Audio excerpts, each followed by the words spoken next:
Showing that already. Goddamn. Let's see though.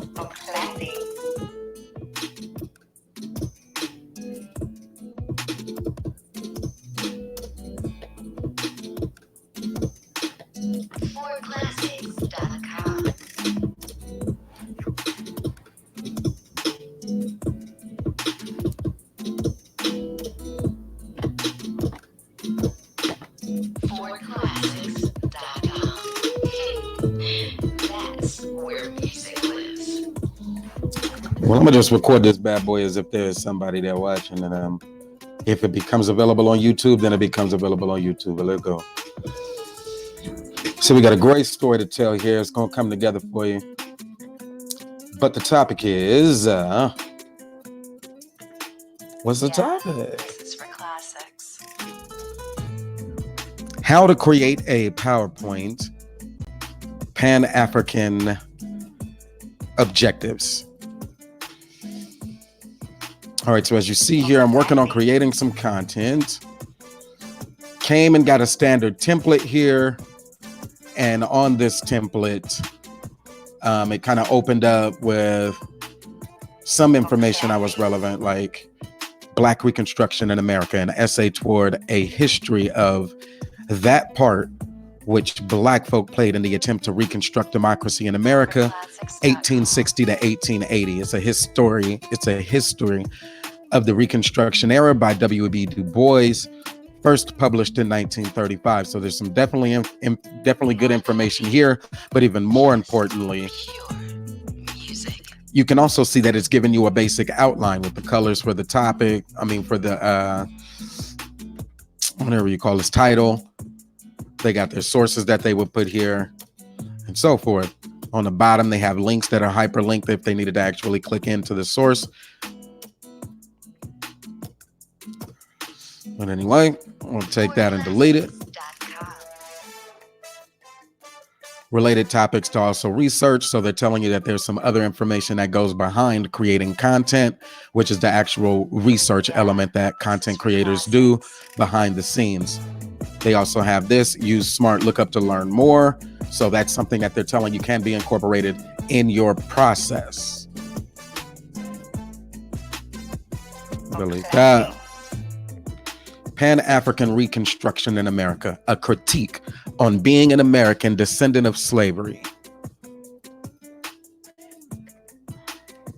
Contents to include, there's some context for our discussion, my summary opinion, some key concepts and arguments, and then some critical analysis.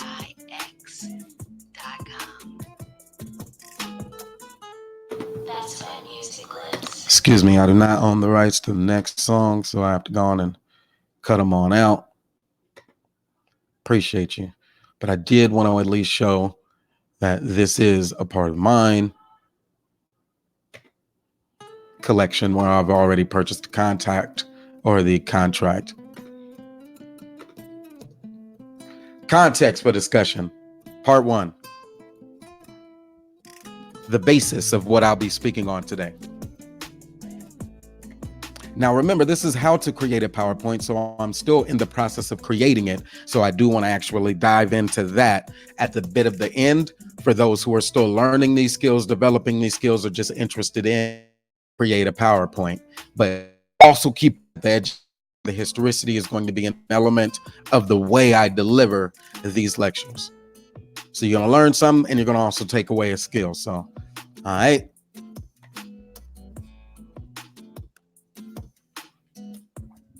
In the late 1780s, Olaudah Equiano, likely an Igbo Nigerian slave of South Carolina, influenced British abolitionists using organization, petitions, newspapers, lectures, and coalition building. This model of peaceful protest of human rights violations has been carried forward by many.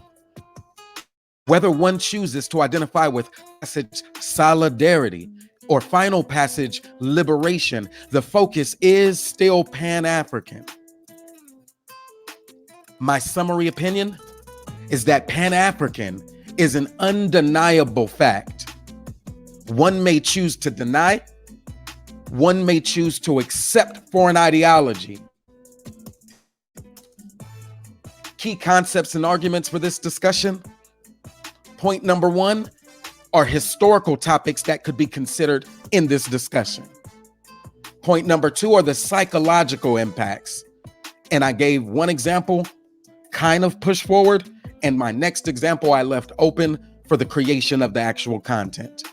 One example is to begin with 1776 America, move into American colonization society, move further into once the abolitionists had some government power and some seats and some voices, and they were using their newspapers and they were using their organizations and their coalitions to impact change, and then move into the 1864 America. That is a fully vetted idea right there, with key segments of history that can be brought out and highlighted, key leading individuals and characters, personalities, intellectuals, key politicians, key bills. 1776 America, American Colonization Society. Whoa, that one was a big, meaty topic that can be unpacked in so many ways with so much significance, even today's conversations about reparations. Abolition, key figures right there. Key figures, Frederick Douglass is the most commonly known, and yet there are so many key figures there. Martin Delany, pushing forward, 1864 America. You'll hear me speak of this so many times, again, with the policies and the key politicians, the Abraham Lincolns, who was assassinated president of the United States, secession, but most importantly, the policies like the Homestead Act of 1862 and what was happening here. How did it impact and influence the social conditions that we even benefit or are disadvantaged from today?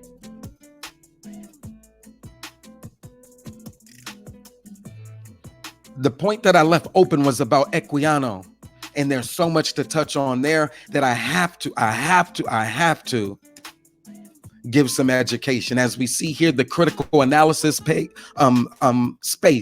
of this conversation will start right now.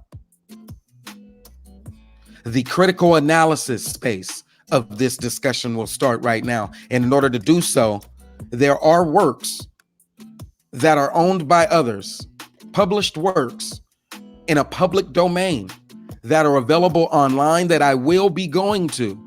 Next part of this, I do not own the rights, nor am I the media broadcast, but this education is critical, both in the context of its historicity and its relevance to modern contemporary policies from key leaders today. Reparations is on the table being discussed.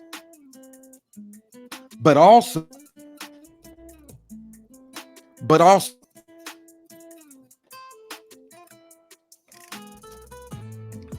so let's jump in. So B1, my guy, had a video, Pan-African Deception. So many great points that you can pull out of that. So much history, rich culture, legacy, struggles back and forth, name, liberation, solidarity, so much to unpack. So I can't argue against it, but I can build with it, even though I have, in some instances, an opposing perspective. It is still B1. And like the premise, it's all Pan-African. Undeniable. No, it's a fact, excuse me. One may choose to deny it, so it's not undeniable. You may choose to deny it. Yet, you may also choose to accept a foreign ideology, but Pan-African is mine. Pan-African is out. That is B1. Even as an American descendant of slavery, there is Pan-African even in that. So I won't go into the whole debunk of Pan-Africanism element that he was bringing out. I won't go into the whole Marcus Garvey that he was. I'm just going to build, if I can. The Great Migration, sometimes known as the Great Northward Migration of the Black Migration, was the movement of 6 million African Americans out of the rural southern United States to the urban Northeast, Midwest, and West, which occurred between 1916 and 1970.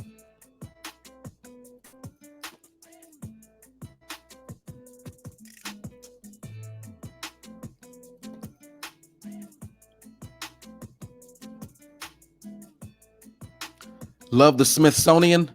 Great images. We've even used some of these in our Black History Month program when we were talking about the Great Migration. That conversation was more or less the movement from where you're at currently in your role, wherever it is you're at. And I work in a good company that I won't mention because I don't want them saying that it's connected. But I will stop at the point of saying during our Black History Month, we discussed the Great Migration in depth. And from it, doing the research to provide that content in that space, it had to be on point. And so some of these images that are owned by the Smithsonian and such had to be used for educational purposes.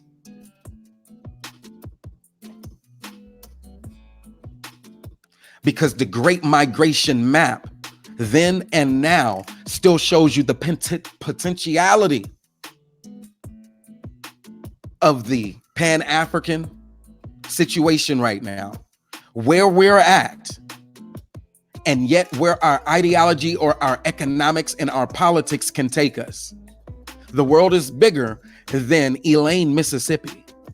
And now that we know that, we may not even have to be the person continuously taking flights. We may not have to be the person escorting our goods via boat, via train, via truck, via plane. But we ought to engage in Pan-African economics, connecting our services and our goods across the diaspora. We ought to be, and YouTube is a prime example of doing so. And this information that I'm going to bring you will complement that so well.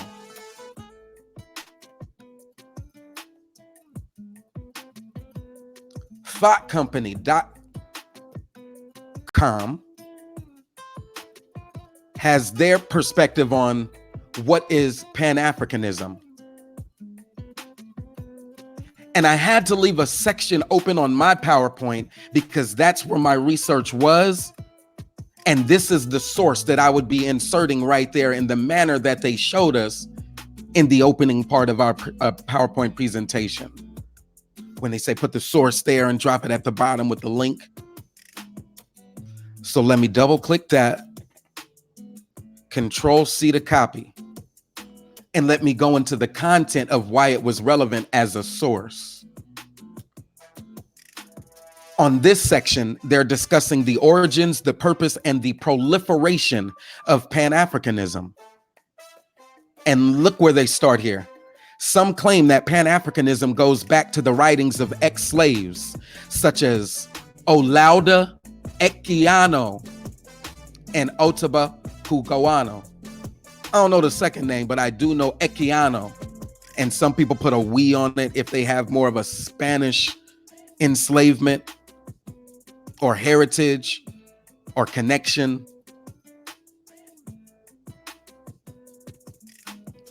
But ya is what we use. Ya, remember that, ya. Equiano. Pan-Africanism here related to the ending of the slave trade and the need to rebut the scientific claims of African inferiority.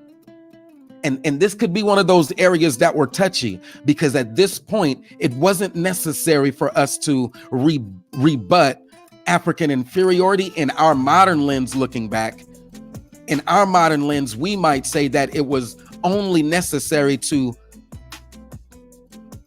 what is the word? But Africans had dominated for thousands and thousands and thousands, and were still in a position of dominance over critical trade routes and industries and knowledge and skill set, even spiritual systems. For Pan-Africanists such as Edward Blyden, part of the call for African unity was to return the diaspora to Africa. Key concept there, the return or the back to Africa and all of that. Whereas others, such as Frederick Douglass, called for the rights in their adopted countries. So both are Pan-African, whether you choose to make Elaine, Mississippi work, or you choose resettlement. Some, in modern terms, looking back, would say repatriation or expatriation, because they want to retain their American nationalism, though having economics and political influence, I'll just say abroad right here, but I can get very complex in the way I answer that. Blyden and James Africanus Beale Horton, working in Africa, are seen as the true fathers of Pan-Africanism, writing about the potential for African nationalism and self-government amidst growing European colonialism.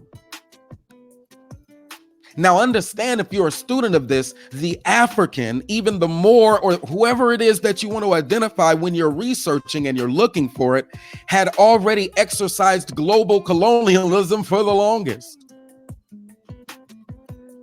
Yeah, even the Arabs had exercised a form of colonialism or mastery or dominance, governing over certain sections of resources, land being the primary one. They, in turn, inspired a new generation of Pan-Africanists at the turn of the 20th century, including J.E. Casely Hayford and Martin Robinson Delaney,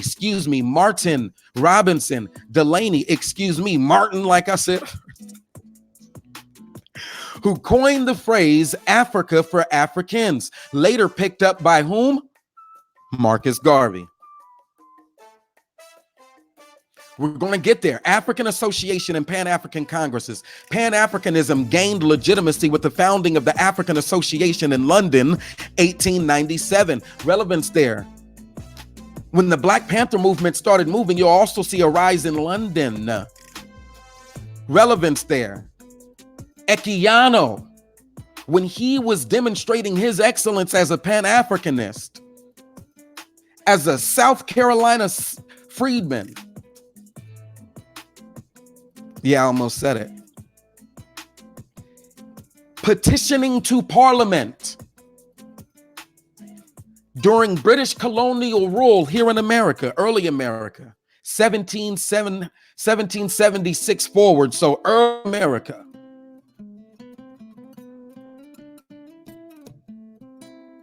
But let's move forward. And the first Pan-African Congress held again in London in 1900. Henry Sylvester Williams, the power behind the African Association, and his colleagues, coalition building, were interested in uniting the whole of the African diaspora and gaining political rights for those of African descent or descent. Others were more concerned with the struggle against colonialism and imperial rule in Africa and the Caribbean. Caribbean again, the Marcus Garveys, those in the Caribbean, who's Walter Rodney's. I want to keep going because the information is fire. But if I just keep going and keep name dropping, these are the names that people already know and are familiar with. But what it's going to eventually tell folks is profound.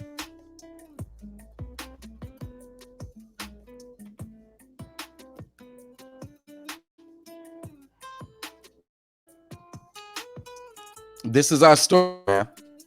Yeah. The first formal Pan-African Congress, the first to bear that name, took place in 1919 in Paris and was called by Du Bois. That meeting was followed by a second Pan-African Congress 2 years later, which convened in 3 sessions in London, Brussels, and Paris. The first formal Pan-African Congress, called by that name. Pan-Africanism gained legitimacy with the founding of the African Association in London in 1897 and the first Pan-African Conference held again in London in 1900. What happened? So you're petitioning them.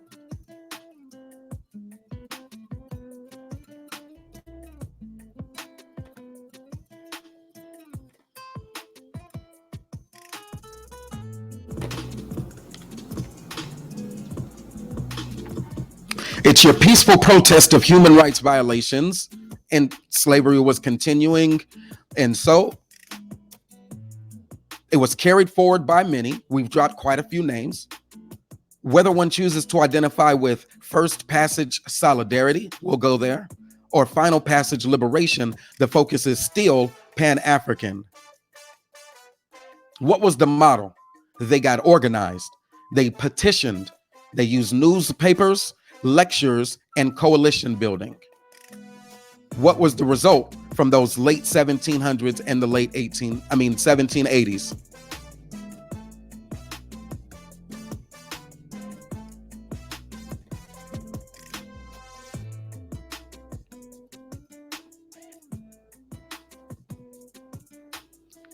You have conference, and then you finally have a Congress.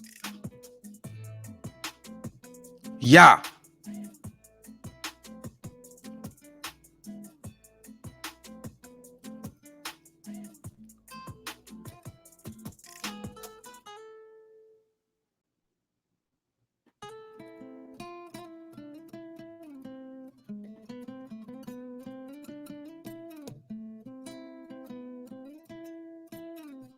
The Declaration also challenged the rest of the world to either create conditions of equality in the places where people of African descent lived, or recognize the rise of the great African state, founded in peace and goodwill.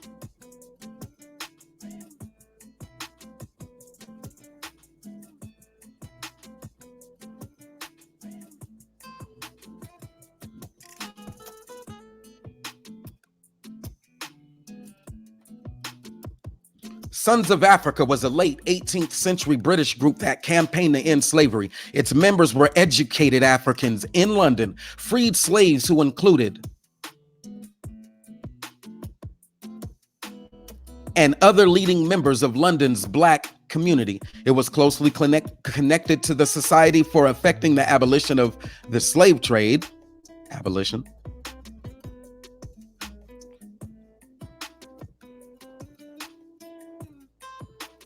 These groups were organized to end the slave trade, ultimately abolish slavery. Cool.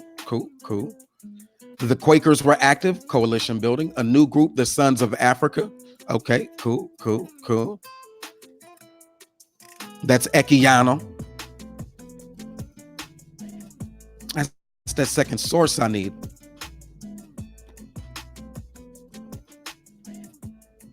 Sons of Africa. So I have this source. But again, Control V to paste my second source.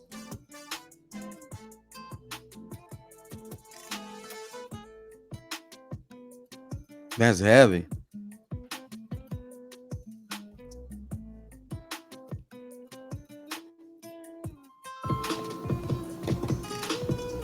Oh, there it is. Wait, is that the one? This one. What happens with Wikipedia is that this is somebody's or a collective of groups' opinion, and more scholarly sources will be listed as references. This is the one that was most interesting to me.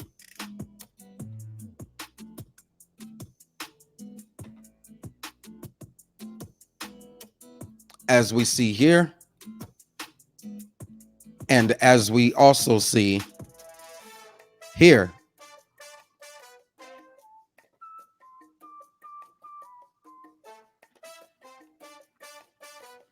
now let's see, there was a section that was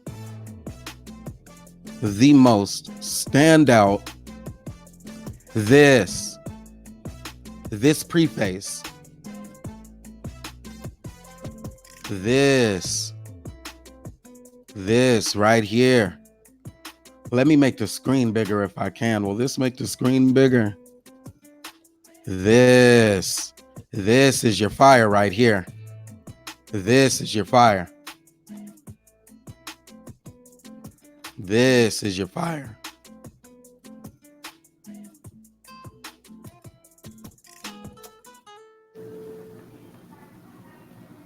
This answers the question here.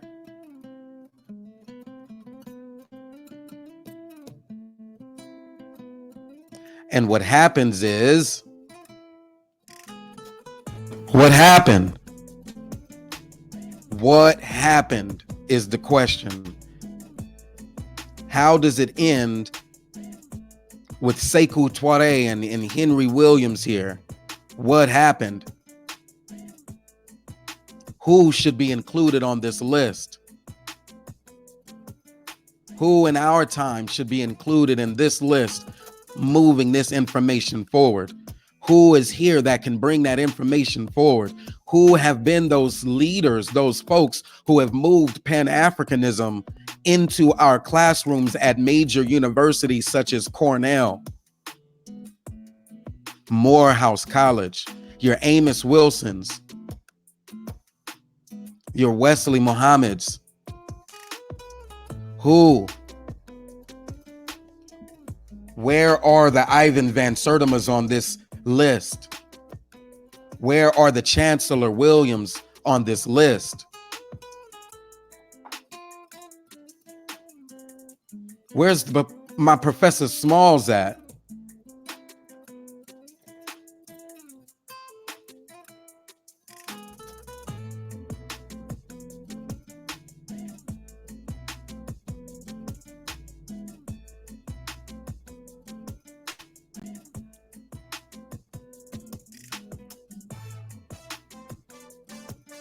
Again, with the source, London in 1897 and subsequent convening in the same city of the first Pan-African Conference 3 years later.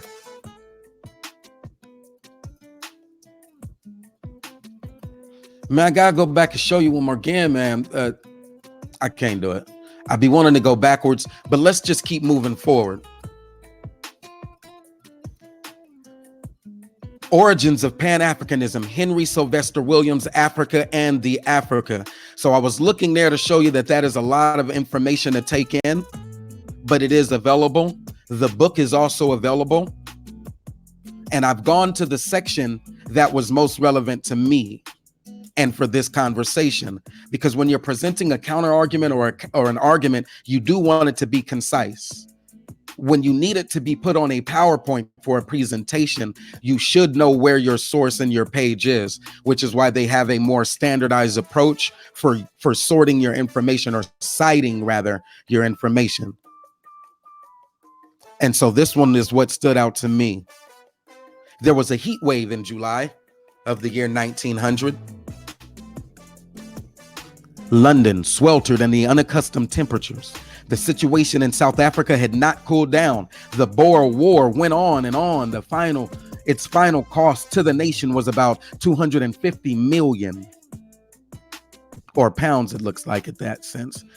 An article in the 19th century warned that day by day, the power of the native in the Cape grows. To pay white wages for unskilled labor would spell bankruptcy for 9/10 of the industrial enterprises. Look at the excuses they made even then.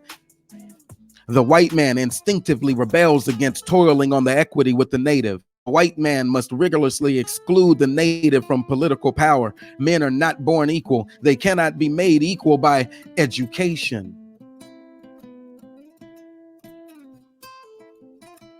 The Pan-African Conference.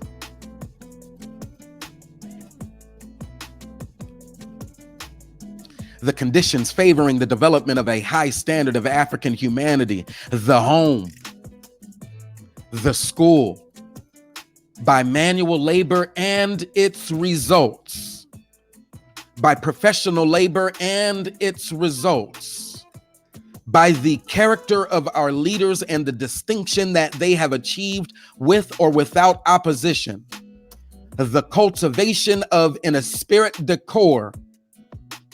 Oh, and boys was going deep.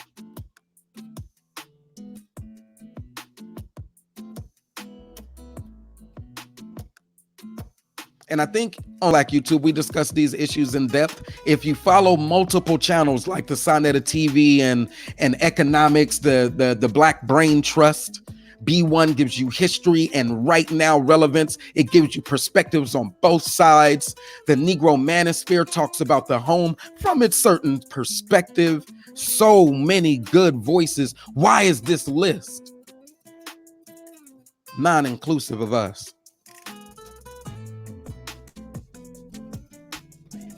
Yeah.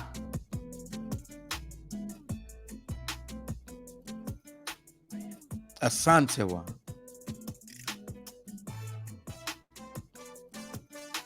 I don't know, but every time I see it, I think Asante Sana. And I'm thinking in my head, maybe it's Asante Hana. Shantis. Or just say Shanti. Queen Mother of the Ashanti Empire.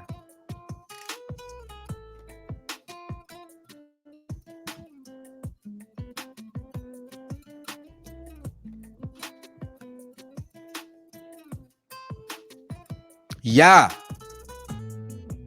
Asantewa was the queen mother of Ijisu. I don't even know if that's Asian. What is that? What is an Ijisu? I'm not even sure the J would have been there, but Ijisu, I don't even know what they was trying to go with that one, but the way they be naming stuff.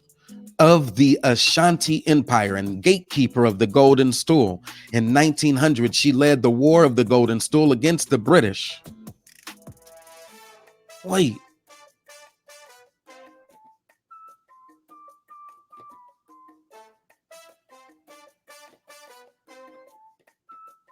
The organized Pan-African movement can be said to have begun with the founding of the African Association in London in 1897 and the subsequent convening in the same city of the First African Conference 3 years later. 1897 plus 3 years is 1900.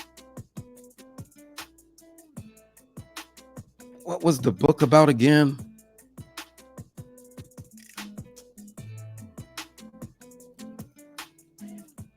There was a heat wave.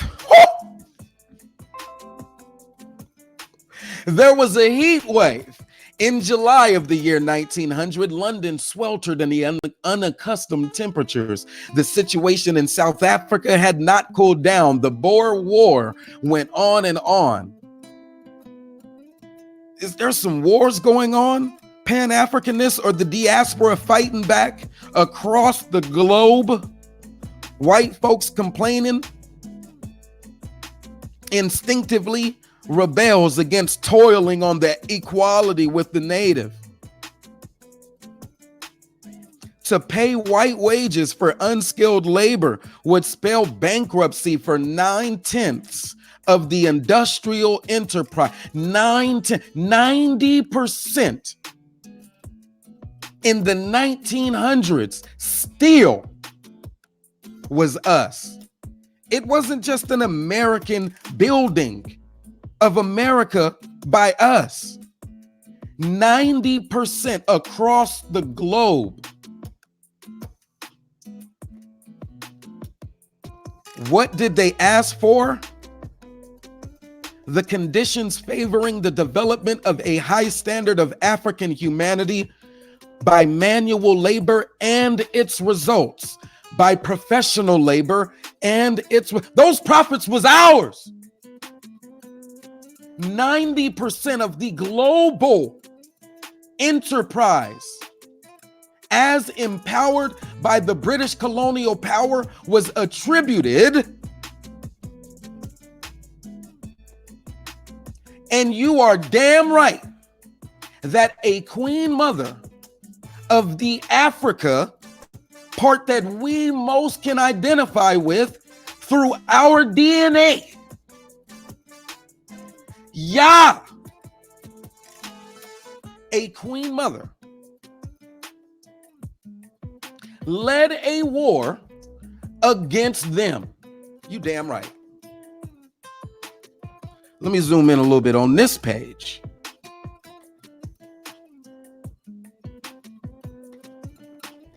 It's cold, bruh. It's cold. It's cold. My bad. A little too much, maybe. Let me see. Yeah, they doing me right here. But we gonna make this work. You should find out about the golden stool and what it symbolized. And how much gold does it take to create a stool?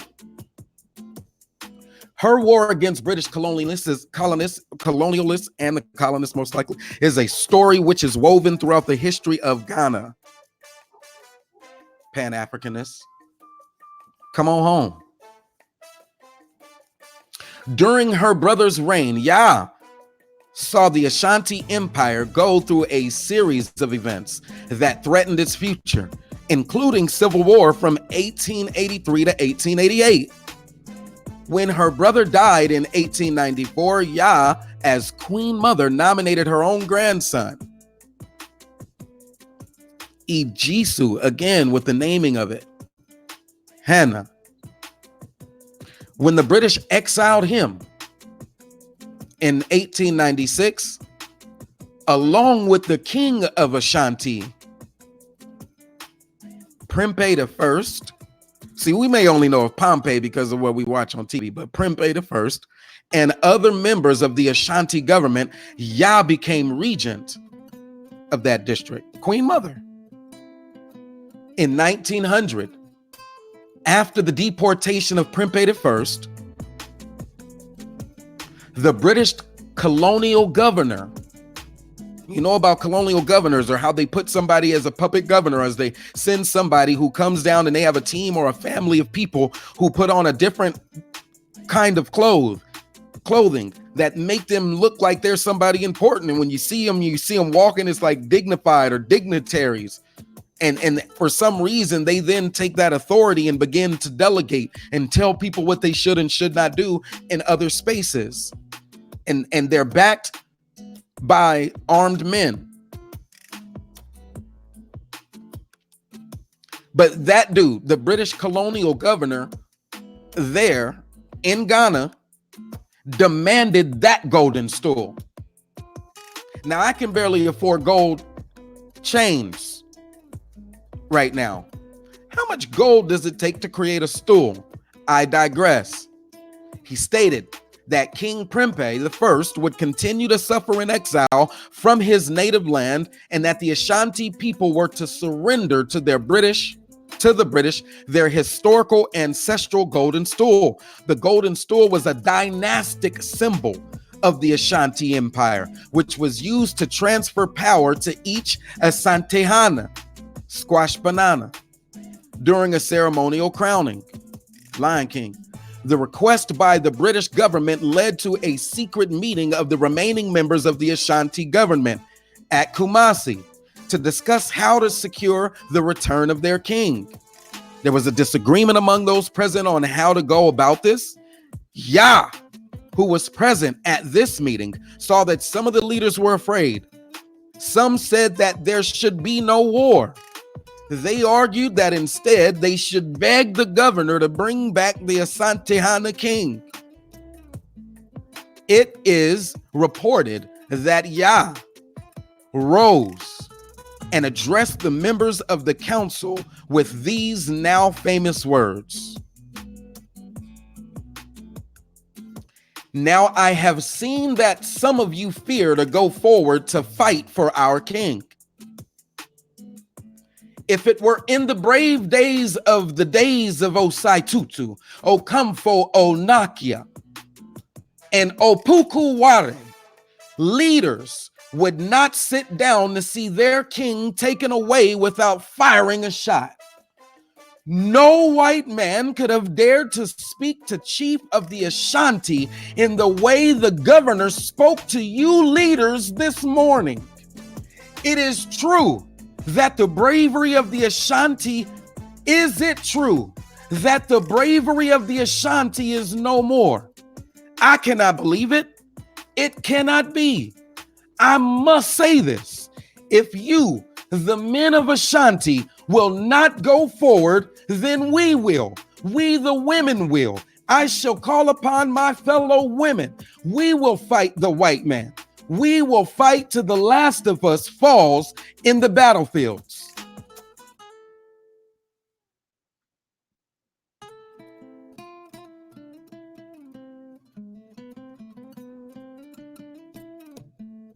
Damn, every time I read that, I think of Cynthia G.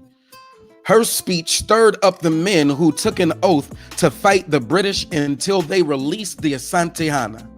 Beginning in March 1900, the Ashanti, led by Yah, fought very bravely and kept the British in the fort at Kumasi, where they had sought refuge. The fort still stands today as the Kumasi Fort and Military Museum. After several months, the Gold Coast governor eventually sent a force of 1,400 armed white boys.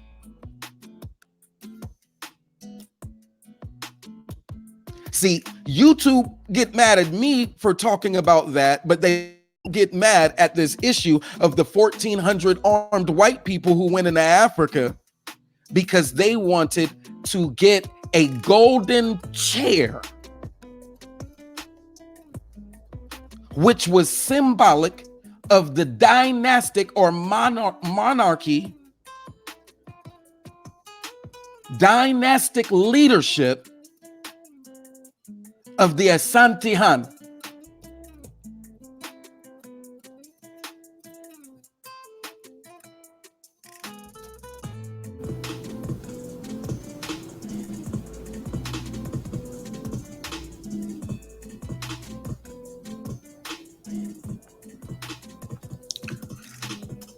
The women who fights before cannons. You have accomplished great things. You have done well.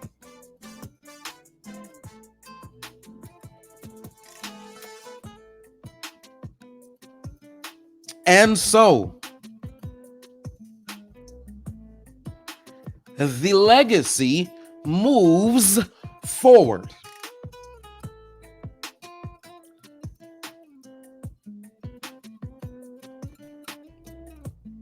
Where Pan-Africanists throughout history have continued that fight.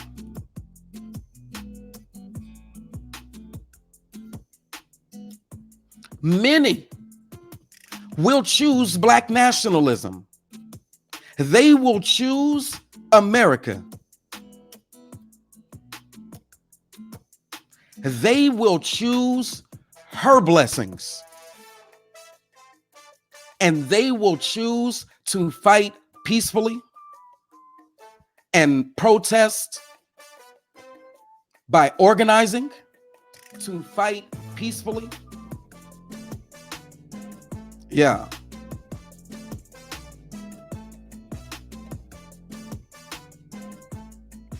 I gave you a story. I gave you a motivating speech that has lasted more than 100 years. But the issue is she was talking to men. And men would have a problem with the women who feel she can speak to men. But she wasn't talking to boys. And when she recognized the fear in their eyes, she addressed that fear and said what needed to be said to empower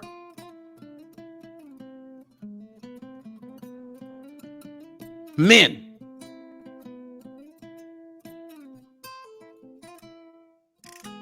Because what kind of man has to have his woman fight his battles? If Jay-Z didn't do something, Beyonce was going to be wearing the pants, the shoes, the boots with the fur and the strap, pulling both his side and her side of ancestral legacy forward into the future without him.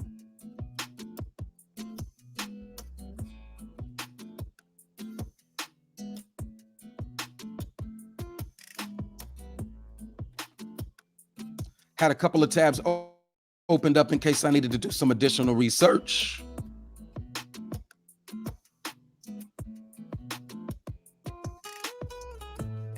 Oh man, I thought it said it was canceled. See, when I started the stream, YouTube said it wouldn't go live. And so I said, man, I'm gonna go live whether they like it or not. Even if they don't show it, hopefully the content is saved so that I can view it later. Because what I am attempting to do here is to create the PowerPoint for the content that can be ironed out. It can be sharpened up. I can deliver the message without so many, I would say, long rants that I use, because I could be long-winded.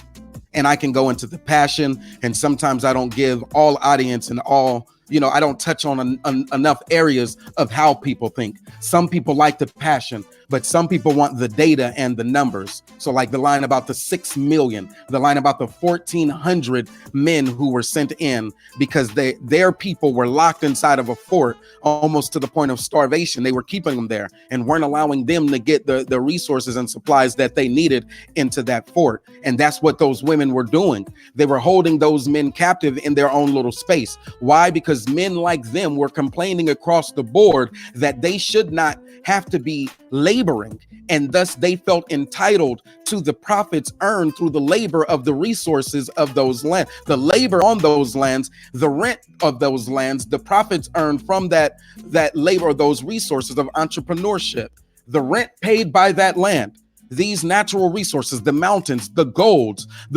enough gold to build a stool with long before their invasion. And so I have a couple of slides here that I have to create in my critical analysis section. So the way that I'm going to do it is here on the stream. And because it is my critical analysis, it will not include much of what they have here. And I think it is 2 streams. Now, this is where I can take my liberty and discuss some of those things that Big Brother Taz, who is actually old as hell. I didn't know this dude was that old until he kind of time stamped himself. That's why you know all them songs, because you was old enough to remember all the words. You used to do them songs verse for verse. I'd be like, man, I'm not talking sports or music with that guy. But this one, I have it on my piece of paper. I still take notes with my pen and a pad. And so it has a look to it that I have to create. And on the left side, does not say critical analysis.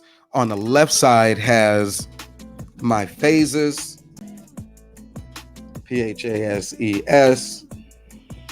And then there are 4 phases that I wanted to build on in my presentation. Those 4 phases include a belief in solidarity. The second phase are the disagreements of Black intellectuals. The third is the modern economic development approach, like civil rights, for example. So not the golden stool, but silver rights, the economic.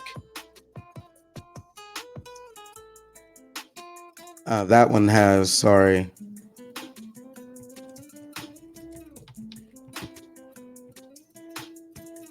Black capitalists. And then the fourth, cultural influencers and influences. All right.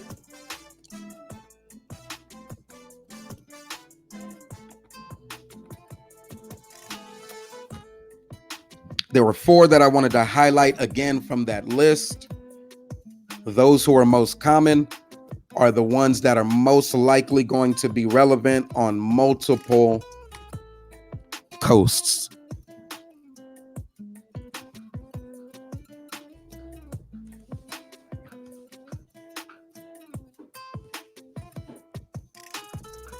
And in fact, because he did such a good job on that one, I'm taking off Garvey.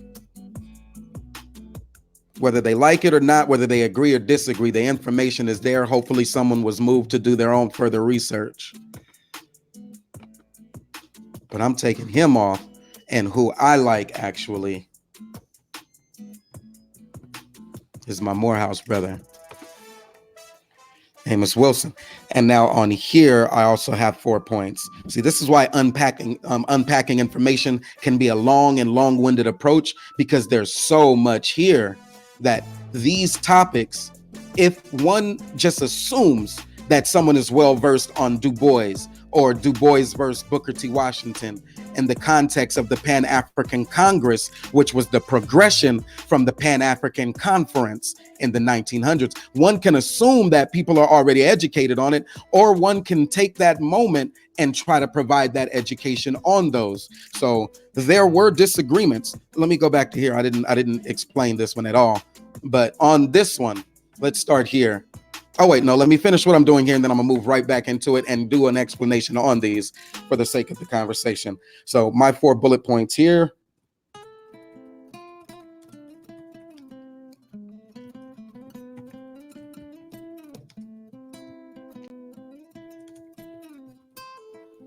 I don't care what school you or your children go to. Study African history and culture if that's one of the courses that are available, whether as an elective or whatever, even if it's American African or American history, African American perspectives. That is one of the courses that I would highly recommend people taking, just to see if there's some information that can add some relevance or even some inspiration for you. The next.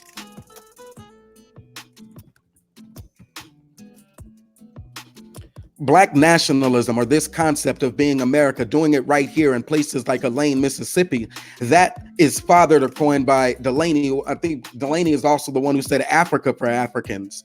And that is a dual part or a homogenous thing, or it's a binding comment that says, for those who identify with their African DNA, you can still go to Africa. And for those who are America, right, you can do it right here. But either way, that statement is powerful. But Black nationalism,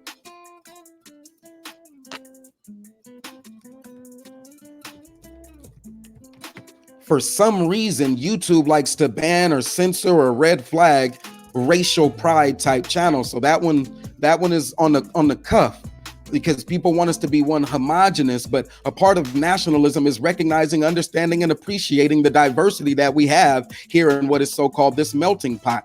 We cannot escape that. We are here, and we are many nations here as one nation. We are many ethnicities, rather, or many races. And so for B1, Black First, to celebrate us, I don't know why they would hold that against us or call that an offensive thing. I don't get it. And well, I think I get it, because there's still trace elements that have not changed inside the biases of some of the people making the determination on what should be considered quality versus controversial content. Long sentence, but it all makes sense.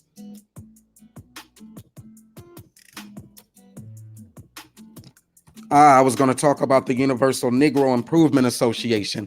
I was going to compare it to some of the other associations. And what you'll see here, what I also wanted to bring out is that you'll find those elements.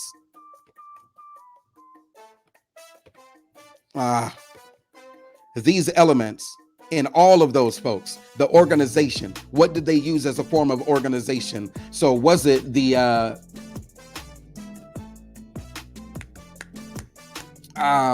Du Bois's Niagara movement? Was it the Crisis newspaper? his petitions, the Atlanta Negro, the lectures, and then the coalition building.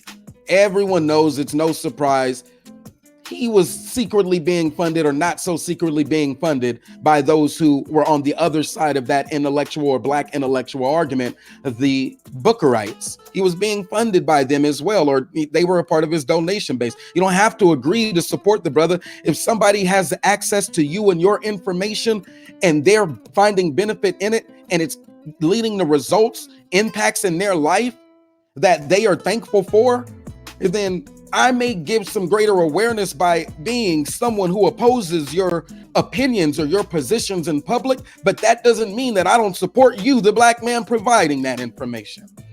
So I will support, like Booker T. Washington supported W.E.B. Du Bois. But this is a model of peaceful protest, and in many cases wanting to leverage the democratic processes. Let's talk about it.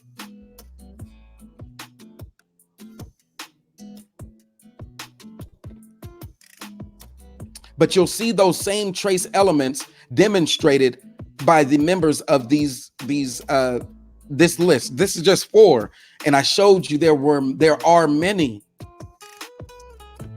But since we're not doing Universal Negro Improvement Association, the one that I really, really, really love, of Amos Wilson.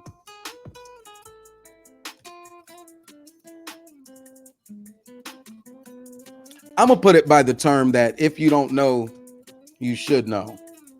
It's called the blueprint.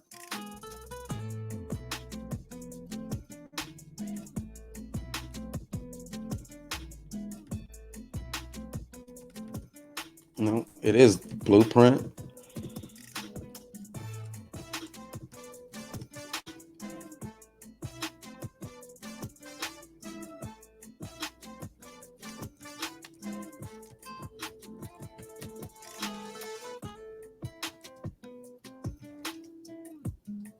Sorry, it's across the room and I can't see that well, but my book is right there.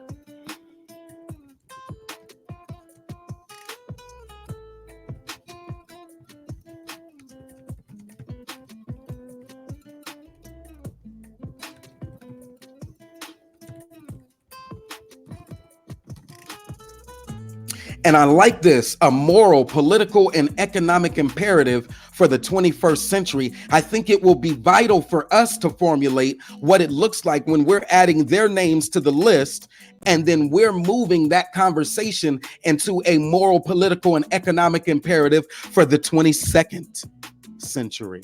That's our job. Not just to stay here at the point of history and bringing the education of these folks, where you'll find most black intellects like Taz or myself, or like my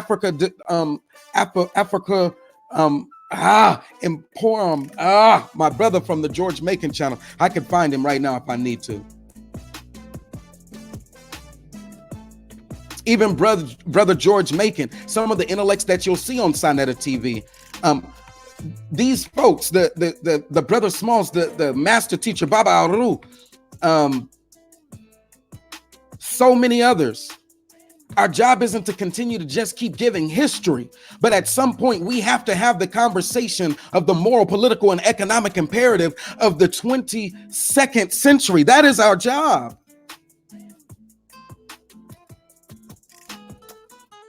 That is our job.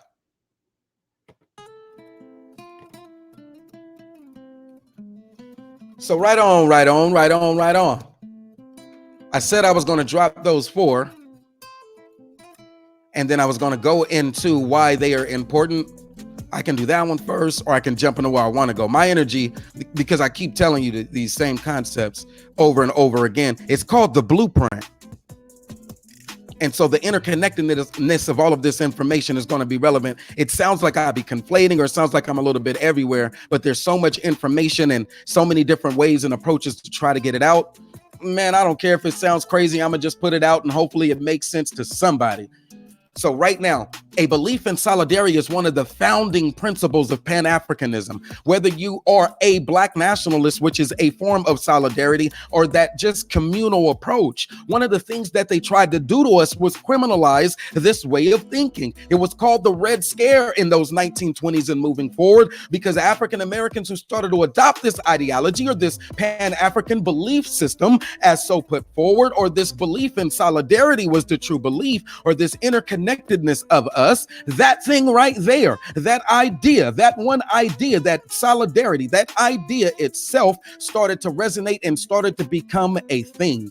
It became an actual thing, a thing that attached itself to even our DNA, a thing that was passed along in our heredity. It was passed along in our trauma, or our experience can be passed along, but solidarity, this idea that gives us, without knowing, that head nod when we walk by someone just because they're melanated, like give them the head nod, quick. Another founding tenet that why is this important? 1, 2, 3, 4, you'll see them listed out in the same way that corporate America lists them. You have this norming stage where the ideas are being normalized. People are conditioning it and they're trying it out. They're using different ways of saying it. They're using different verbiage. They're trying to find a way to identify it, or identity. They're trying to put it in words. They're trying to make it relevant. They're trying to market it so that more people can move away from a foreign ideology or foreign concepts and reconnect with those that bind us. The next stage that you'll find in corporate America, or in those different type of spaces, they operate even in the public sector, is the storming stage. Norming, storming. And that's what we experience. Those are the disagreements. Sometimes it's due to charisma. Sometimes it's due to ego. Sometimes it's due to status. Sometimes it's due to, what is that thing that people like to say? Oh, you're from over there, I'm from over here. Tribalism or something like that. It's due in part to, it just could be a woman. For whatever reason, there are disagreements that happen in the storming stage when you're working on things, or you're working through things with a lens of, this is a challenge.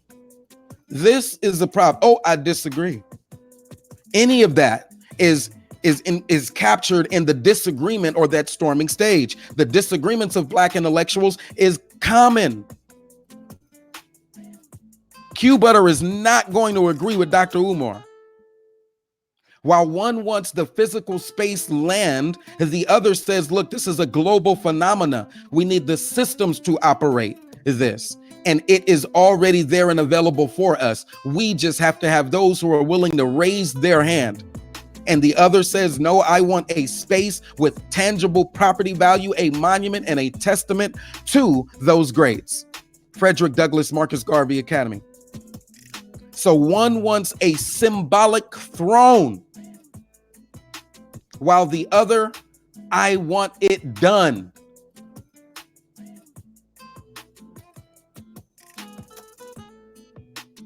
What is it like? Norming, storming, forming. Modern economic development approaches, third bullet, Black capitalists. It's a concept not foreign to many. It is that idea that money is the root of all evil, but so, because money is the root of all evil, it is also the greatest temptation. Greed. Where are you greedy Negroes who have developed 90% of the enterprise's wealth, its profits and such, but yet are entitled to less than 10%? Far, far, far less than 10%. And generation after generation of ownership of those profits, and generation after sending thousands of armed white boys to kill you if you disagree. Yet and but so, we are still here fighting, and the call that woman, Yah, gave our men says, well, how else can I do this? Economics. For some, it is a silent surrender. For others, it is an adoption of a foreign concept. this capitalism, this greed. For others, it is the only way forward. The only way they can cut the check. Fourth bullet, and this is the one where we find ourselves most connected, is cultural influencers and influences. We know about the influencers. That long list, there are many that we don't know about. So let's stick to the influences. There are a series of events that happen in the lifetime of those who are operating under these systems. Colonial, imperial, whatever it is, apartheid. I don't even know if y'all can hear my music. Hopefully you can. But I paid for it, so I'm gonna use it on my little video streams, man. And I know I could probably cut it off and come out a little bit clearer, but I like energy. I like music, so I'm gonna keep it rocking. All right, so that was why this slide was important. Does it align with my summary opinion that Pan-African is an undeniable fact? Absolutely. One may choose to deny, absolutely. Black nationalists may choose to deny their Africanism. They're not African in many contexts, and in their heart of hearts, they are not. And where I think is the most critical is one may choose to accept foreign ideology. Are there foreign ideologies floating around our head that are causing a negative impact on the way we operate? Are there some that are causing a positive impact that we might want to hold on to? Like this idea of profit, is that more positive than negative? Is capitalism more positive than negative?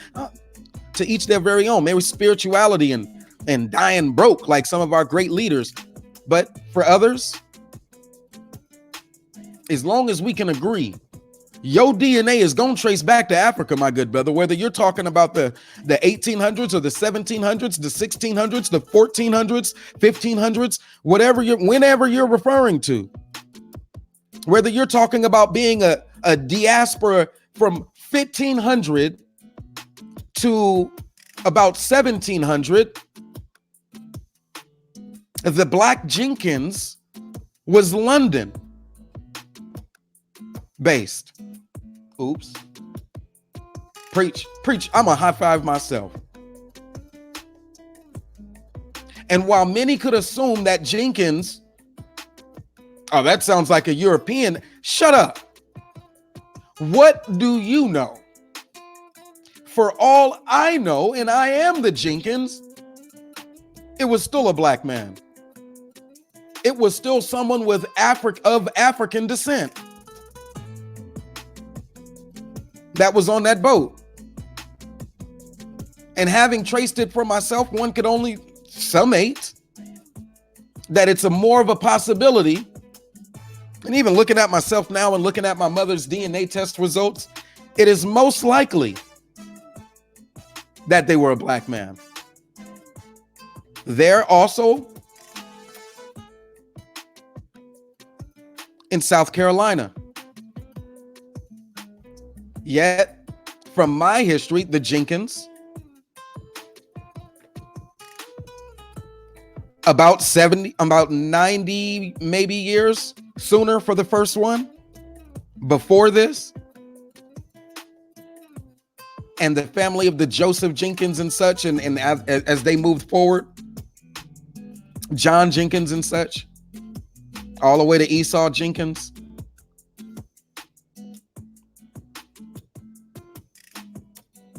Finally, in the 1800s, I think it was like 1804, something like that, when British finally had listened to all of these petitions and the lectures and the abolitionists and the coalition building, and they finally had that government and network to finally move, and they passed that law or that policy banning the slave trade as a part of that map, that migratory map. This is going to be a long stream because there's so much to unpack. You got to do it twice because they probably missed it the first time.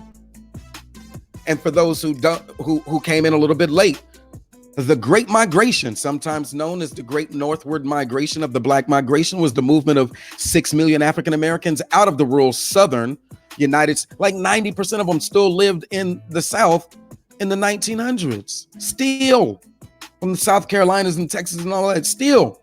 And we're still a part of the agrarian society, still.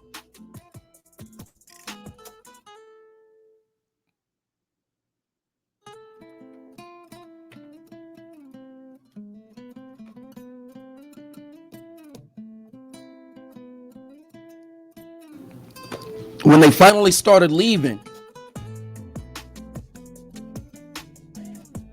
because of those same issues,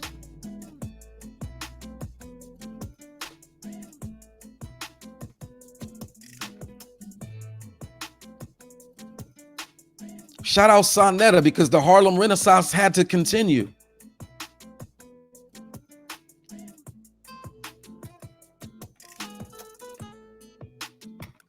These events, these influences, because as they moved in the 20s, using that little black book or the little green book, which was developed a little bit later, but what was going on in our world? What was going on in our world? What were the opportunities that lured people to these big cities, these shithole cities? If you're going to end slavery, and now that slavery's done, what are the opportunities to work? Who owns the precious resources and what are they composed of?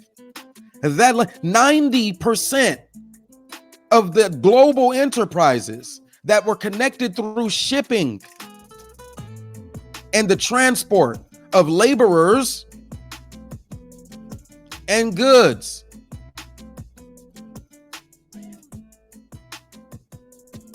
And this ideology, those cannons that were fired against Yah,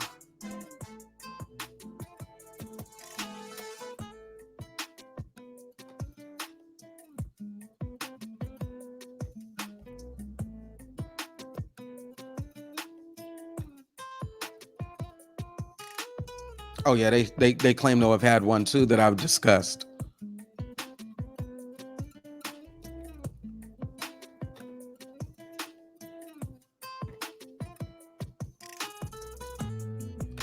Can't talk about Plessy versus Ferguson. Can't talk about the segregated trains or that ass end car where that coal burning train and the railroad creation and how it transported goods and people, laborers. Can't talk about it. Can't talk about that Supreme Court justice case because you just don't know its significance. That education there, you can't talk about it just with anyone because it's also assuming that they understand this context, that they understand the 6 million people migration, the 6 million jobs that were expected to be available in a capitalist society where you said you wanted to make more money, where you said you wanted to extract additional resources or more resources. You wanted to create a surplus of goods that could be sold on a global market.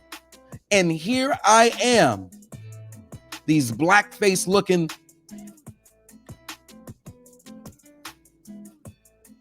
and how many people adopted this blackface in order to try to fit in? How many civilizations or other races adopted this face so they can have access? Appreciate you. But if we only assume that they know this, we might jump right into the conversation that they're unprepared to acknowledge. When you look,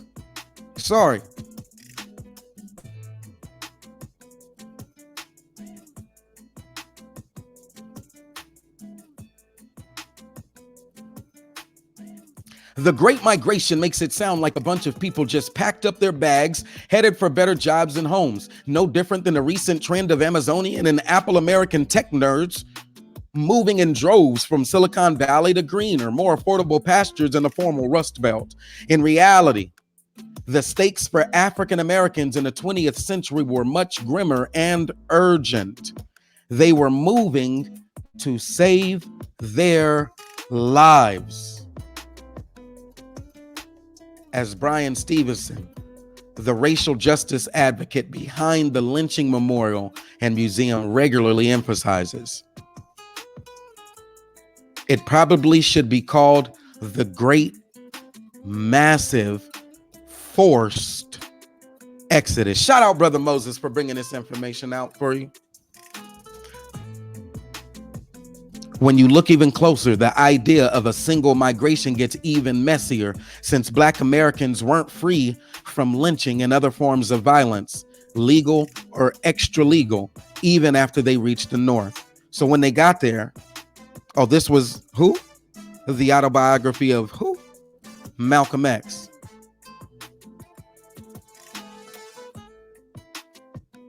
So we often just jump into the race riots, the redlining, or the places where once 6 million of us were put, and the economic impacts that stretch to today. Generations with fucked up credit scores.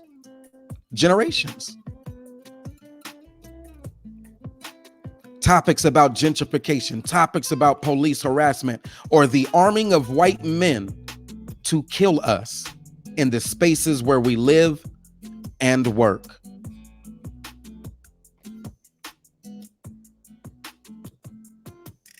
So what you have is kind of continual, whirling diaspora.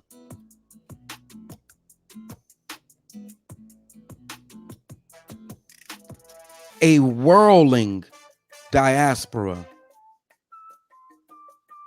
Time and time again, our interactions with this motherfucker, man. Again, the motherfucker will not leave us. 90% of all the wealth we create is not good enough for this motherfucker. We can't even have 10% of our own without this motherfucker. No matter where we go, Niagara movement, Pan-African Congress and Conference, the Caribbean. I love my little Latin music, man. Shout out to those who travel to these places because they know. And shout out to the people who've had their ancestry or DNA done, and it shows that their origin is somewhere around here. Shout out to those who say there is economic opportunity, land, and one of the most vital resources, water, with an economic development lens for sale, ports, and rivers, and a high demand for cultural development. Jalapenos, red bell peppers, onions, carrots, salad gardens in every backyard, and a chicken in every pot. And shout out to those who are not afraid of going into spaces that may no longer be predominantly African governed, or even a leading minority African spaces like corporate America. Like becoming a multinational enterprise via your YouTube channels, the content that you create, and the connections you create with other like-minded entrepreneurs abroad. There's so much that I want to put before I say the word abroad, but I'll just cut my whole sentence short.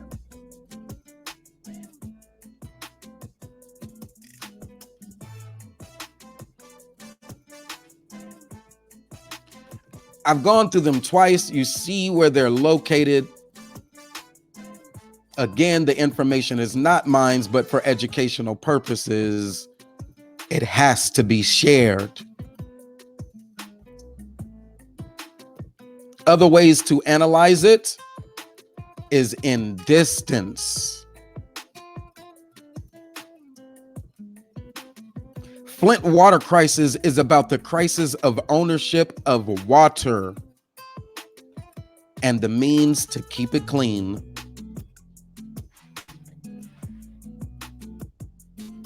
I brought that one up because it's global, but there are other maps that truly demonstrate the 1920s Great Migration of our 6 million from the South and the places they went, like Chicago or like Harlem. When they went, how many went,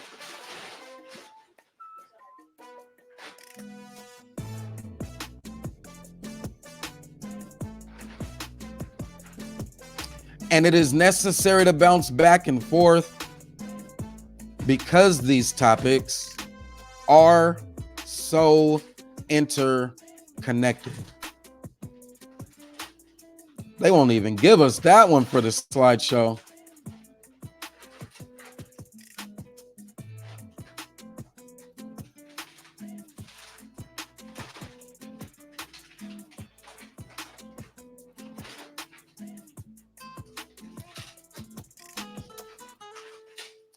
But that same migration concept comes from, and I'll do it right here.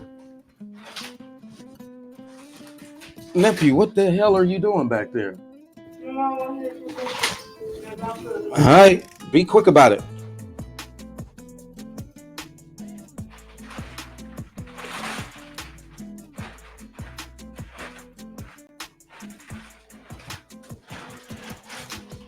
I have to state the obvious.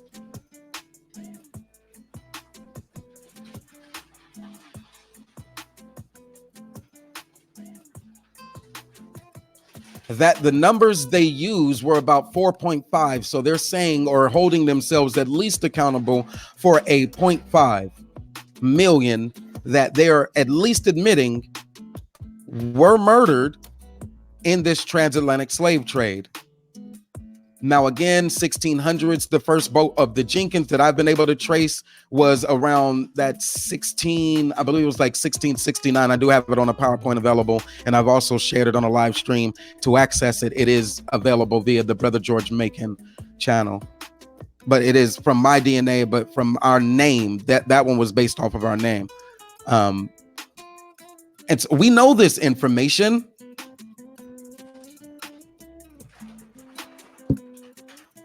Our area of opportunity then is to discover how many voyages, what voyages, who was associated with them, what is the database of names, do they have a list of cargo?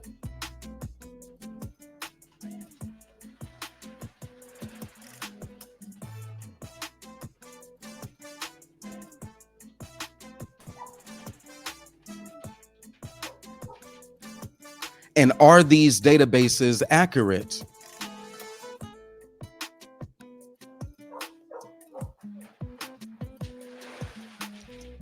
Because when you look at these and understand, that's Indica in the background barking, don't mind her, that in many cases, the laborers were the ones on these ships or from these places where they embark or get on the boat. And many of them were Negro. Whoa! Yeah! From Spain to Portugal to Great Britain, the Netherlands, what they call the USA, which would not be relevant until after the 1776, which is where I started. Yeah, there were white folks there too. We'll give them that. To see the rise and fall of these transport numbers. What caused these great falls or decreases in numbers? Did they just all of a sudden say, you know what, I'm tired of making this much money?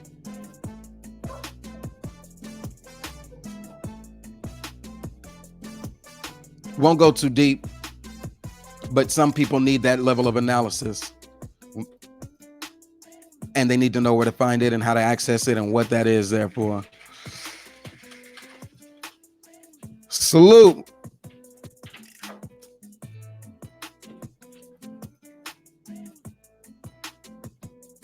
I attribute those significant changes not because they got tired of being global capitalists, not because they got tired of advocating and promoting and putting people that they knew into positions through quid pro quo of authority and leadership of their economic ventures abroad and economic development opportunities abroad. I believe that their change was stimulated through these type of endeavors and these type of ideologies. Again, Origins of Pan-Africanism, Henry Sylvester Williams, Africa and the Moving Forward. On this page, we looked at the program of subjects for discussion. First on the agenda to be discussed are the conditions favoring the development of a high standard of African humanity. A is the home. B, the school. C, by manual labor and its results. D, by professional labor and its results. E, by the character of our leaders and the distinction they have achieved with or without opposition. F is the cultivation of an esprit de corps. Shout out Black YouTube.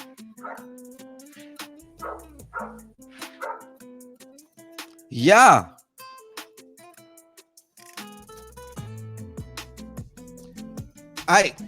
Now, my pivot in this piece will come. Let me close that on down. With a change of music that I'm still not sure if you can hear in the first place. Pardon.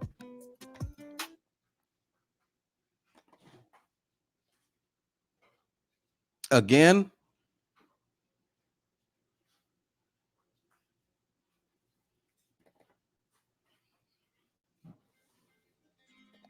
I paid for it, and so I'm going to use it.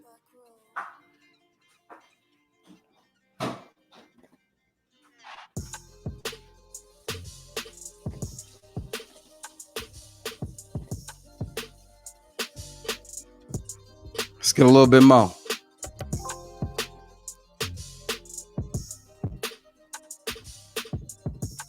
Jeez, I got to step my technology game up. Both my internet speed and my processor.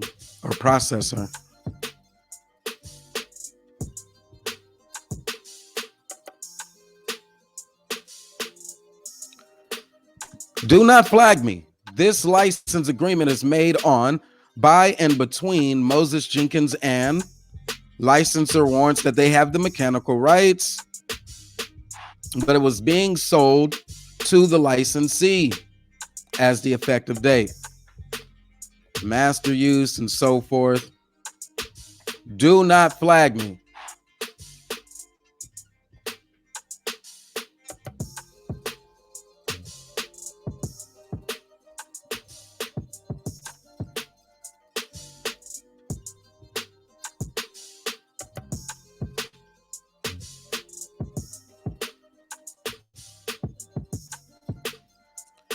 And as we get into it, here's what I give you, a twofer.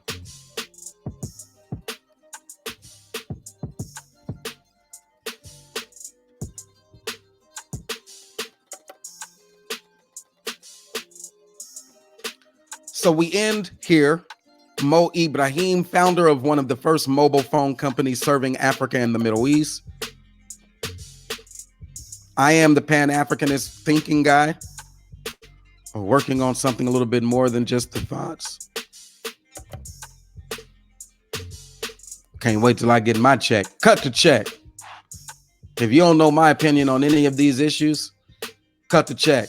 I said, damn, I deleted the Black Ram. 3632 days for me is 7 days a week. Only get 35 hours to sleep in. Thoughts deep in. I'm in too deep.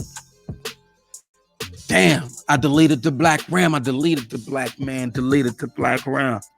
So I was on my big homie B1 network, and it was closing.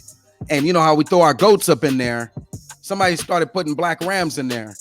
And before I knew it, I had already hit the delete button, like, fuck out of here with that bullshit. But I didn't realize that was black ram, a big. It's like, man, damn it.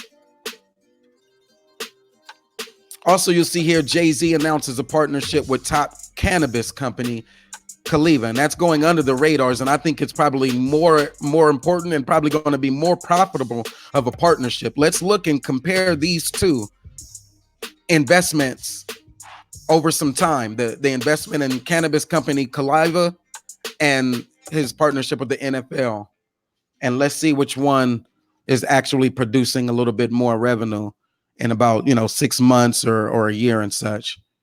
But I said, damn, I deleted the black ram. It's 3-6-3, 2 days for me, 7 days a week. Only get 35 hours of sleep in, thoughts deep in. I'm in too deep.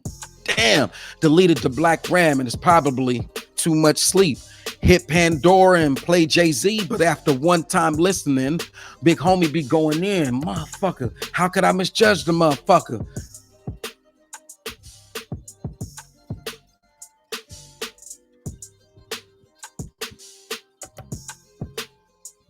I'm gonna give it to you as my whole verse, man. Deleted another brother.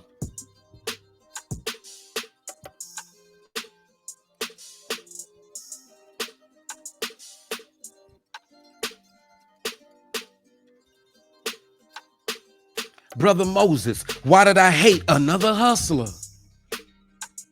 You was just removing emojis, making movies, moving piano keys for OGs. Started locally. Customers listen independently.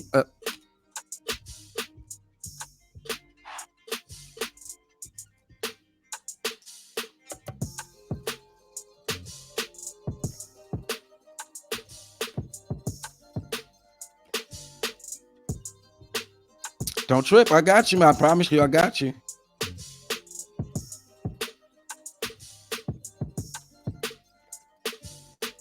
I got to come back to the chat real quick before I do my live, though. Oh, my mom. I got to make sure that there's somebody in here for this shit. Let me see if I can get some richness. Told you Friday nights, man. It's fun to roll into the section that you actually came here for, man. Spin a roll into that section if you're ready. Let me come back to that chat, man. Is anybody still rocking with me in the chat? I think it might be, sister. I keep saying shared your video. I don't know if that's like current because I'm still new to this whole create some content, share some content, put your perspective out there, see what people feel. If they like it, they'll fuck with you. I'm still not completely there yet, but let me see. Is we still rocking? Is there anyone still rocking with me before I drop this verse for you? It's Friday. You know I love hip hop. I need to know if you can hear the music in this bad boy. Can you hear the music and what it sound like? Can you hear the music and what does it sound like? Thumbs up, thumbs down. Part of the B1 network, man. Let me say my little catch thing here. What did I say? First of all, thanks for everybody who's been rocking with me. Thanks for those who are rocking with me right now. Be sure to like and subscribe. You can hit that bell notification. If this is some content that you can rock with, maybe you found some part of it useful and there's somewhat more that we can do. There's somebody that you know that you have these conversations with, and they might also find some part of this content useful. Put the timestamp on it. If you know the segment that you thought was the most useful, be sure to share that with that individual. Subscribe. I would love to have a couple of more subscribers so that when we do create this content, YouTube knows not to ban it or not to close me off. But the more of us that are open and having these conversations, hopefully we can start to drive some analytics, and those analytics will speak the economics that they need to see. All right, we got one that says we can hear the beat. Let's see if we turn it up a little bit more, and if it creates too much static, let me know. Because we finna pivot, and I'm finna give y'all some music, and it is live. This is my voice, and I have to hold down my voice as much as I can. All right, it says that I'm connected there. It says we got some volume there. Even if there was only one, I would still rock. Promise you.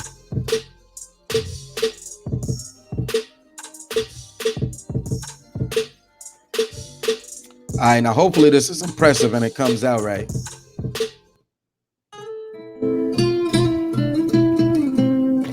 And because so many were in Spain, and out of the victory of the Moors, and the fact that half my family is, yeah. All right, we're gonna try this joint live, my friend. Another day, another dollar in the life of a boss. Si que no esperaras y no me harás esperar. Don't wait, don't make me wait. Soy tan impaciente. No sé cuánto tiempo, but love wouldn't make me wait. So don't make me wait. I don't know, man. I'm kind of feeling it just a little bit, but maybe it's still a little rough.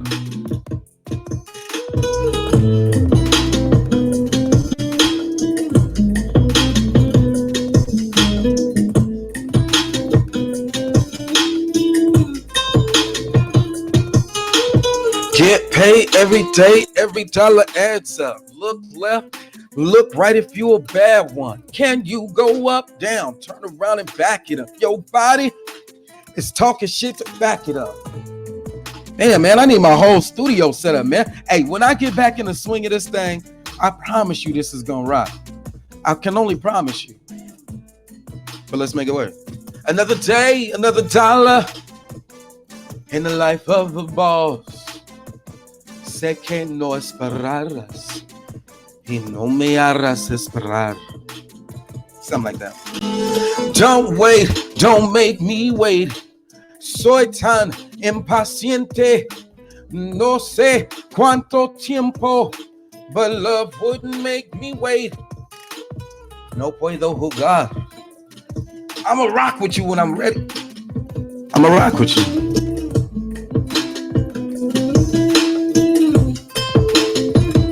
When you look in my eyes, sé que somos iguales.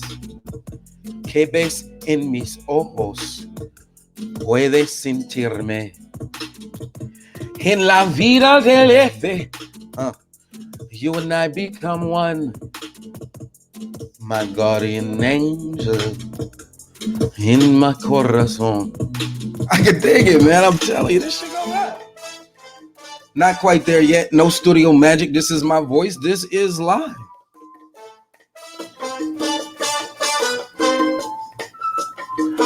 Another day, another dollar in the life of a boss. See, man, I'm still learning my old Spanish, man. Work with the kid, man. Look, they culturally appropriate hip hop and R&B. They take it and look at their YouTube videos where they're doing rap. They get billions, not millions, but billions of views.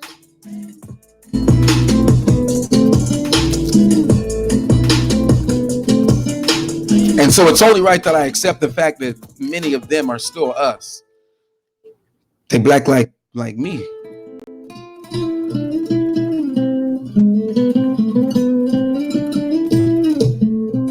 All right, let me see if I can go one time through. The problem is I'm trying to hold this mic. Woo, y'all bear with me, man. I'm trying to rock this thing live for you, man. Yeah. Another day, another dollar in the life of a boss. Sí que no esperarás y no me harás esperar. Don't wait, don't make me wait. Soy tan impaciente. No sé cuánto tiempo, but love don't make me wait. No puedo jugar este juego. Hasta luego, dulces amor. No puedo jugar este juego. Hasta luego, dulces amor. When you look in my eyes, sé que somos iguales.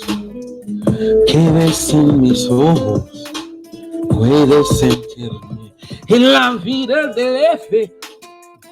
You and I become one.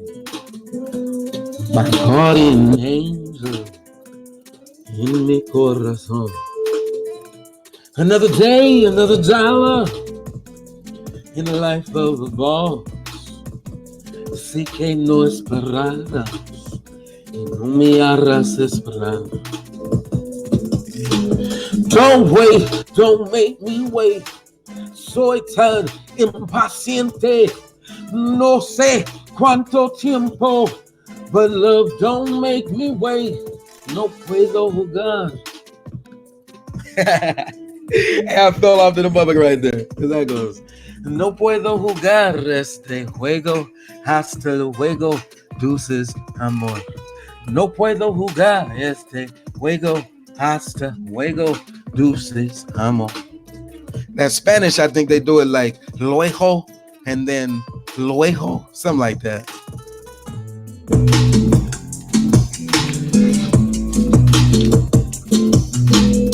And then again, I'm also trying to leave that segment open for those who like to rap. When they ready to join the panel and we can start facilitating live studio sessions, man, it's gonna knock business through the roof, man. That's what I see. I see that happening. That's me and my futuristic way of thinking. That if there are two areas that we should be looking at, no say. Hey, what to say though? Hey, on my mind, I think, man, I'm tricking Daddy Dollars. I be on O'Shea's panel, man. Man, I love the strip club, and so I'm seeing, like, when I turn the bass up, it's too loud here, and when the studio is mixed down, I'm seeing that even in a lot of black spaces, the Latino or the Hispanic looking woman is getting a lot of play from brothers, getting a lot of play. And if she's Afro-Caribbean or Latina, Trinidadian or Jamaican, these women are getting a lot of play. And so speaking to that part of the diaspora, I believe that as a musician, this kind of music can have legs. But unfortunately, I might be a little bit too gangster, might be a little bit too pushy. And so I'm gonna break down even my lyrical content. And remember, this is the intellectual property of Brother Moses. Another day, another dollar in the life of a boss. Sé que no esperarás. What does that mean? That means that I know you won't wait. I'm talking to a queen mother. I don't talk to bitches and whores. Y'all can talk to bitches and whores in Brazil, but I speak to the queen mother and women, which is why I get probably a little bit more action or play than you. I speak to the soul of a person that I'm speaking with. Y no me harás esperar. And you won't keep me waiting, because in return, that is the respect that happens. It's an energy, a transference of energy. And then you'll see in this small space here, esperarás. So when I'm having that conversation, I understand that in different cultural places, this enunciation will change. The rolling of the R and so forth. This language would be custom to the colloquialism or where I'm at.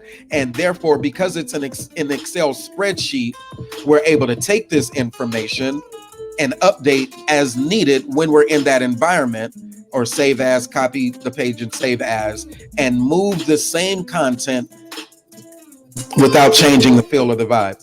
Then I just say, the don't wait, don't make me wait, which is the affirmation that we are in agreement. And with that agreement, I'm going to respect your time, respect mine. Soy tan impaciente. Got to let them know I am so impatient.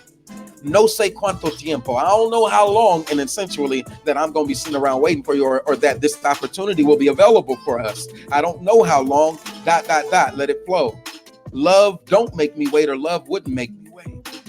Again, speaking in the same mannerisms, what was most important to us was not the money. It's not what I'm paying. It's not the tricking that happens, or the $25, or whether she's $400 as a booking rate. The money is not what's important. What's most important is being able to enjoy, I guess, our experience. So no puedo jugar este juego hasta luego, dulces amor. No puedo jugar este juego. Hasta luego, deuces, amor.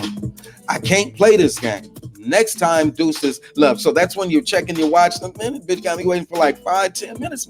Out. So, you just got to do it moving respectfully. Send a deuces, send them more.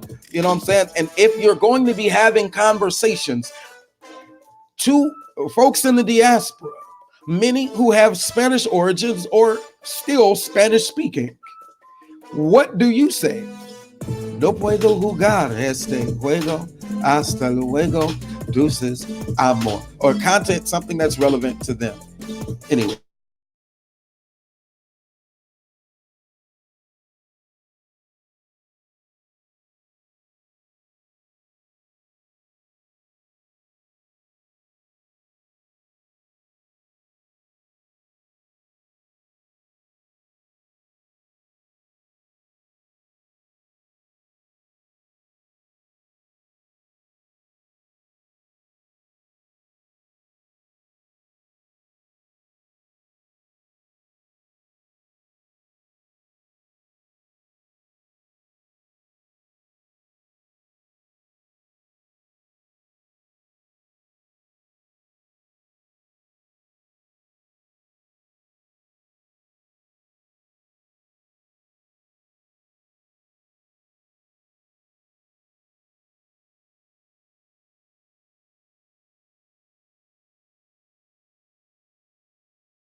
Wow.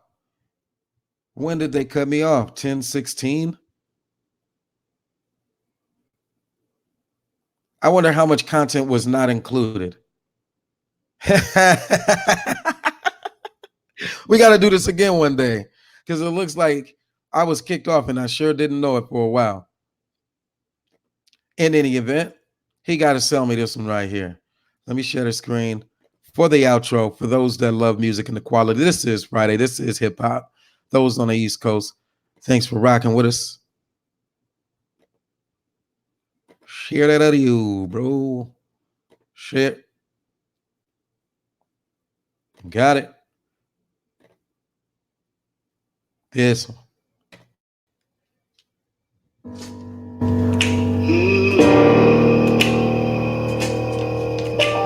For classics.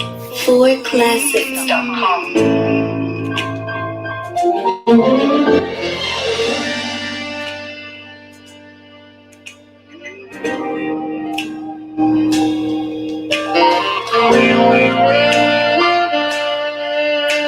Luxury music.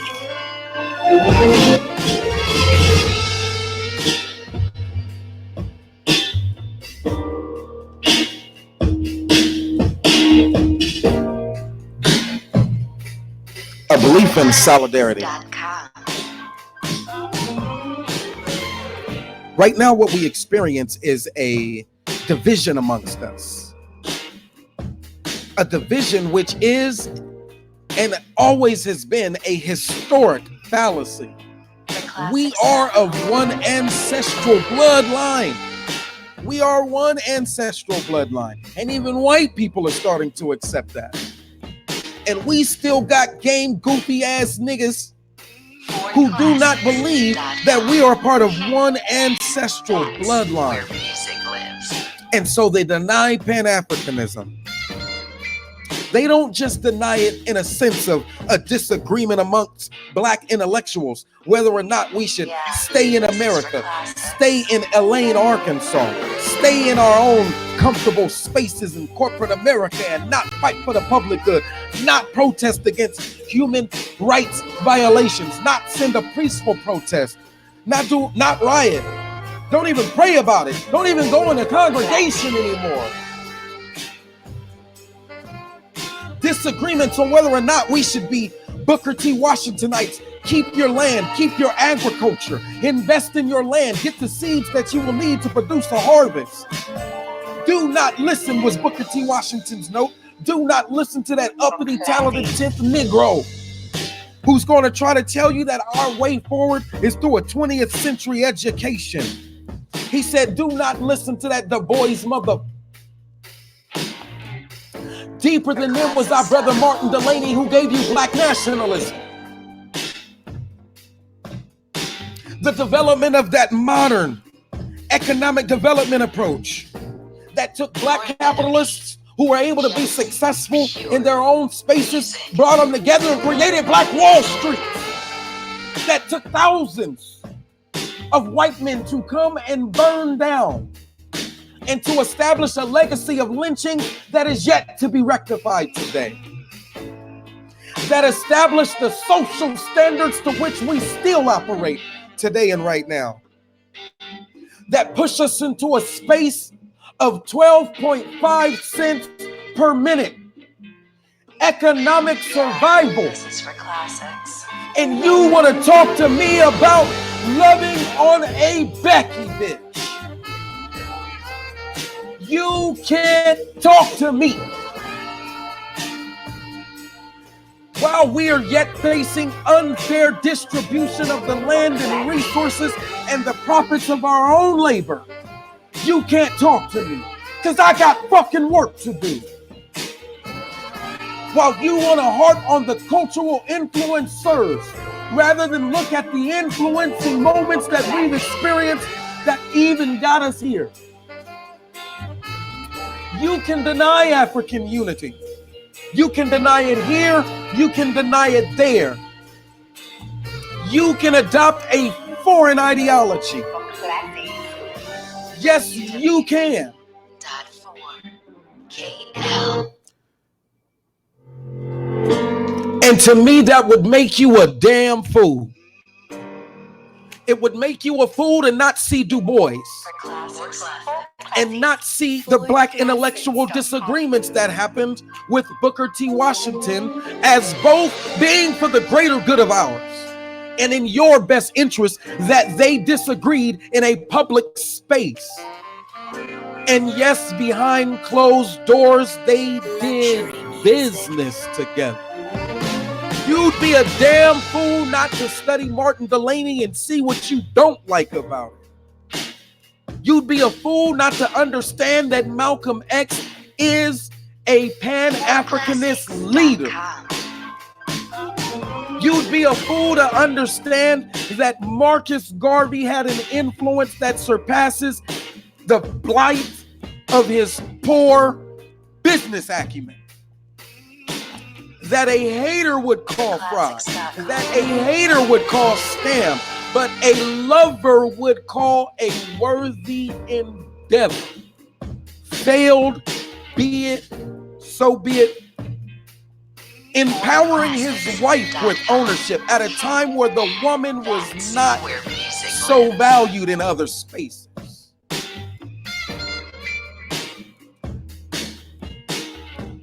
I said I wasn't going to go into the Universal Negro Improvement Association.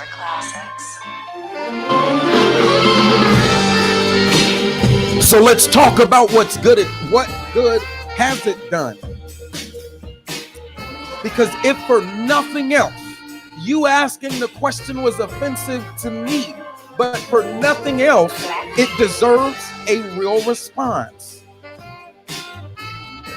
What Pan-Africanism has done. How have we benefited? Has it brought us through Reconstruction? Did it bring us through our Great Migration? Did it bring us through wars? Did it bring us civil rights? Did it bring us closer to independence?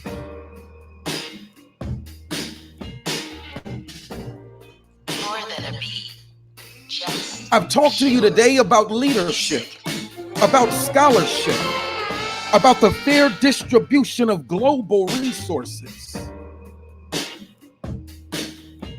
And now that I may be alone, I can use my own preacher voice and tell you that the information that I gave you was powerful in this order.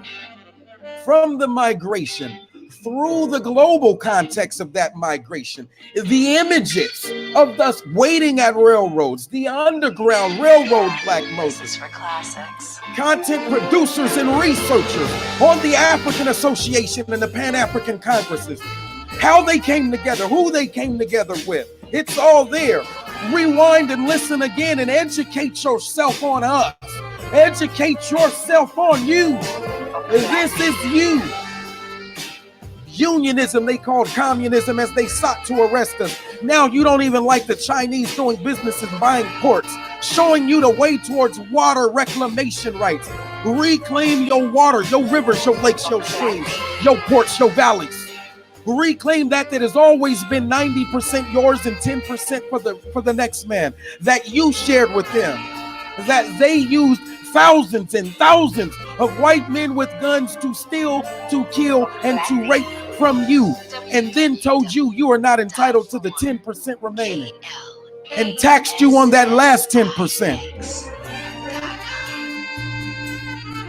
The information I gave you was about the Sons of Africa and that group that took that same movement, that same energy that they felt from their queen mother right there in Ghana. Don't talk to me about Becky. That's where music lives. My bad, man. I was supposed to have been out of here last time. I had to throw my hoop on there. Peace of Black Power. Peace to the family.